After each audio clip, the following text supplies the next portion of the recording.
Assalamualaikum warahmatullahi wabarakatuh. Kita lanjut ya part 3-nya untuk cerita pendakian Gunung Karang. Gabung ya, sapa Ivel kepada para senior yang sedang asik menyeruput kopi pada saat itu. Sini Vel, jawab senior satu yang langsung mempersilahkan Ivel untuk segera bergabung.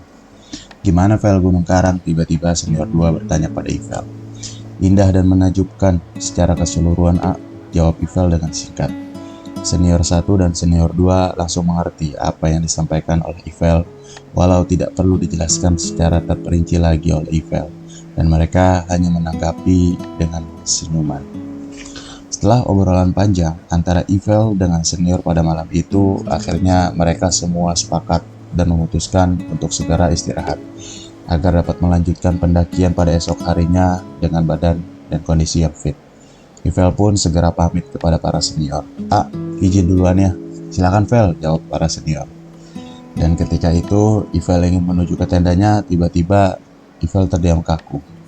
Kemudian Ivel melihat sosok bapak dan ibu Parubaya yang dilihat sebelumnya pada saat mereka nyasar waktu seakan berhenti sepersekian detik. Dan kemudian kedua bapak ibu dan Parubaya tersebut hanya melemparkan senyum kepada Ivel yang hendak istirahat pada saat itu. Ivel yang masih kaku hanya membalas senyuman tersebut secara perlahan serta sedikit menundukkan kepalanya. Dan setelah itu, Ivel perlahan menuju ke tendanya untuk beristirahat. Para senior yang sedang melihat dan mengamati apa yang terjadi dengan Ivel hanya dapat saling pandang satu sama lain dan segera masuk juga ke tendanya mereka masing-masing karena harus istirahat. Ternyata setelah Ivel masuk ke dalam tenda dan selama di dalam tenda, Ivel tidak bisa langsung tidur pada saat itu. Dia memikirkan apa yang baru saja dia lihat. Dari mulai pas mau menuju pos pendakian, pada saat nyasar, kemudian ketika dia ingin istirahat, masuk tenda. Dia bertanya-tanya sebenarnya ada apa dan apakah kedua makhluk itu baik atau jahat. Semua pikiran terus saja menghantui pikirannya yang membuat Ivel tidak bisa tidur. Ivel pun teringat kalau besok mereka akan melanjutkan pendakian di pagi hari. Dan Ivel akhirnya memaksakan dan mencoba untuk tidur. Dan tak beberapa lama Ivel berhasil terlelap tidur. Tapi sayangnya kejadian terhadap dirinya kembali lagi. Kali ini bukan di dunia nyata atau saat Ivel sedang melek, tapi pada saat dia sedang tertidur. Sosok Parubaya bapak dan ibu yang dia lihat datang di dalam mimpinya. Ivel kaget dan hanya bisa terdiam, seperti saat dia memasuki tenda sebelumnya. Tidak ada satu kata pun yang keluar dari mulut Ivel. Tak lama berselang, salah satu sosok Parubaya tersebut, yaitu sosok Parubaya ibu-ibu berkata dan berpesan, "Jaga gunung ini, jangan dikotori," bicara si ibu Parubaya tersebut kepada Ivel. Dan tak lama mereka berdua pergi dari mimpi Ivel. Ivel hanya bisa menjawab dengan anggukan kepala karena ia masih merasa kaget. Pagi pun tiba, seluruh peserta pendakian sudah bangun dan sudah menyiapkan sarapan. Ada yang ngopi, ada yang makan mie, dan lain-lain. Sambil beberapa panitia juga dibantu oleh para senior sedang bersiap-siap untuk melanjutkan pendakian.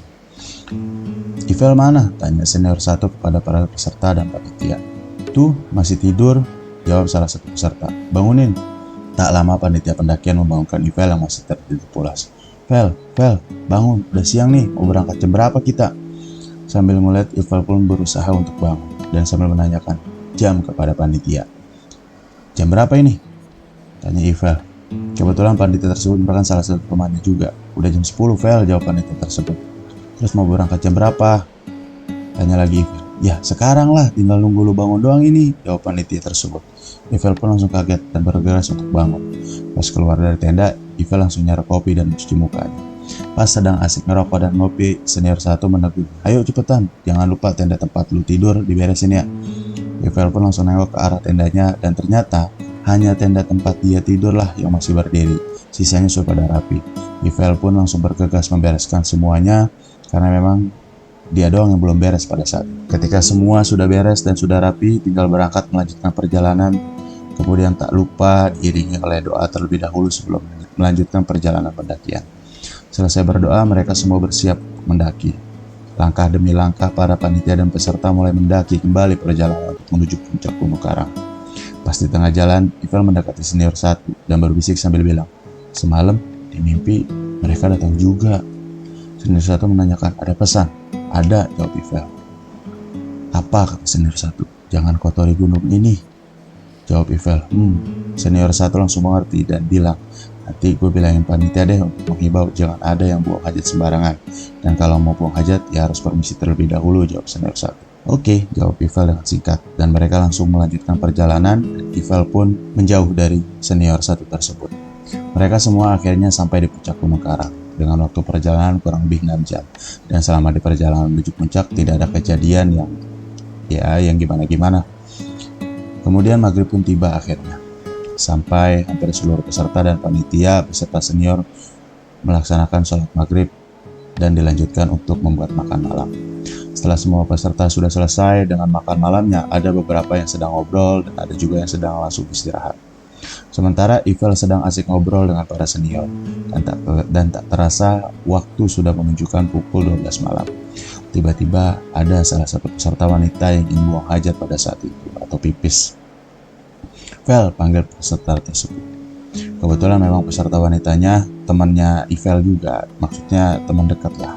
Apa, jawab Ivel? Temenin sih, pengen pipis, jawab si peserta wanita itu. Harus banget ditemenin, sahut si Ivel. Kagak berani sendiri. Kagak lah, jawab peserta wanita itu. Udah Vel, sono temenin, sahut senior satu. Tapi jangan lupa ingat pesenin mimpi ya. Yang di daerah puncak ada petilasan tuh, agak jauh ya. Sambil menggerutu Ivel cuma menjawab iya. Karena memang Ivel harus turun ke bawah terlebih dahulu menghantar peserta tersebut untuk buang hajat atau pipis. Yuk, ajak Ivel. Nah gitu dong, sahut si peserta wanita sambil sedikit tertawa. Agak jauh ya tapi, kata Ivel. Karena ada pantangannya, nggak boleh buang hajat di sekitaran sini. Iya, jawab peserta tersebut. Ivel tak lupa untuk membawa air sebotol yang akan digunakan untuk membersihkan bekas pipis dari wanita tersebut. Setelah kurang lebih jalan turun sekitar 8 menitan, sampailah di tempat yang sudah diperbolehkan untuk buang hajat atau tempat yang pas lah untuk melakukan buang hajat. Nih airnya, kata Ivel sambil memberikan air yang berada dalam sebotol. Kemudian Ivel pun berpesan, jangan lupa habis jebok tempat pipisnya disiram juga pakai air. Ya, jangan enggak. Iya, jawab peserta wanita tersebut dengan singkat. Terus pipisnya di mana? Itu di sana. Sambil menunjuk, Ivel memberikan arahan dan berkata, "Bu, tunggu sini ya." Oke, jawab peserta wanita dengan singkat. Setelah sudah selesai, mereka berdua pun kembali ke tempat mereka beristirahat, yaitu di puncak Gunung Karang. Tadi udah lu siram kan? Jawab Ivel. Udah, jawab peserta wanita tersebut. Bagus. Sebelum mereka sampai ke puncak, Ivel kembali lagi melihat dua sosok parubaya yang sering dia lihat selama mendaki Gunung Karang. Kali ini posisinya itu sangat dekat dan hanya Ivel yang bisa melihat. Kedua sosok parubaya tersebut hanya mengucapkan terima kasih. Ivel pun hanya bisa menjawab dengan anggukan kepala sekali lagi. Dan tak lama kemudian, kedua sosok parubaya tersebut kembali menghilang. Sesampainya di puncak, peserta wanita tersebut langsung masuk tenda dan Ivel kembali ngobrol dengan para senior lagi. Gimana? Tanya senior satu. Tadi udah disiram juga tempat pipisnya, jawab Ivel. Bagus, kata senior satu. Tapi ya, tadi ada lagi pas mau kesini. Apa pesannya? Tanya senior satu. Cuman terima kasih, jawab Ivel. Aman berarti Ivel kalau kayak gitu, kata senior satu. Alhamdulillah, ucap Ivel. Dan waktu pun sudah sangat larut. Akhirnya mereka semua memutuskan untuk istirahat. Ketika Ivel ingin masuk ke tendanya, tiba-tiba ada seseorang yang keluar dari arah bangunan petilasan dan nyamperin Ivel sambil berkata, "Apa pesan yang disampaikan?" ucap orang tersebut. Ivel pun bingung. Sebelum menjawab, orang tersebut langsung ngasih tahu, "Itu yang kamu lihat sebelum naik ke puncak tadi." "Oh, itu beliau berdua hanya mengucapkan terima kasih," jawab Ivel. "Aman kalau gitu. Ya udah sana istirahat," ucap orang tersebut. Selama di tenda, Ivel kembali memikirkan semua yang dialaminya. Tapi kali ini dia merasa lega karena senior satu dan orang yang tidak dia kenal mengatakan semuanya aman. Dan Ivel pun terlelap dalam tidurnya karena memang dia juga sudah sangat-sangat amat lelah. Pagi pun tiba.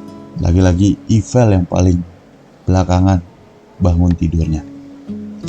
Dan yang lain sudah siap untuk turun dari puncak Gunung Karang. Ivel pun bergegas untuk siap-siap. Setelah semua siap, mereka akhirnya turun dari puncak Gunung Karang dan tak lupa berpamitan kepada orang yang menghampiri Ivel pada malam hari itu. Ivel pun bergegas langsung bertanya kepada senior satu ketika mereka sudah mulai jalan turun. Itu siapa? Tanya Ivel. Itu bisa dibilang Kuncen lah, tapi bukan Kuncen yang sebenarnya. Ya gitu deh pokoknya, ucap senior satu. Oh gitu. Soalnya semalam dia nanya dan gue kasih tahu pesannya dan dia cuma bilang aman. Sahut senior satu sambil menganggukkan kepala. Singkat cerita, semua akhirnya sampai ke pos pendakian, dan mobil yang menjemput mereka ternyata juga sudah datang. Dan selama perjalanan turun dari puncak Gunung Karang, tidak ada kejadian yang mengkhawatirkan, dan mereka semua kembali ke rumah masing-masing dengan aman dan selamat. Dan pada saat perjalanan turun dari puncak Gunung Karang, tentu saja lebih cepat daripada proses pendakian. Sekian dan terima kasih. Assalamualaikum warahmatullahi wabarakatuh.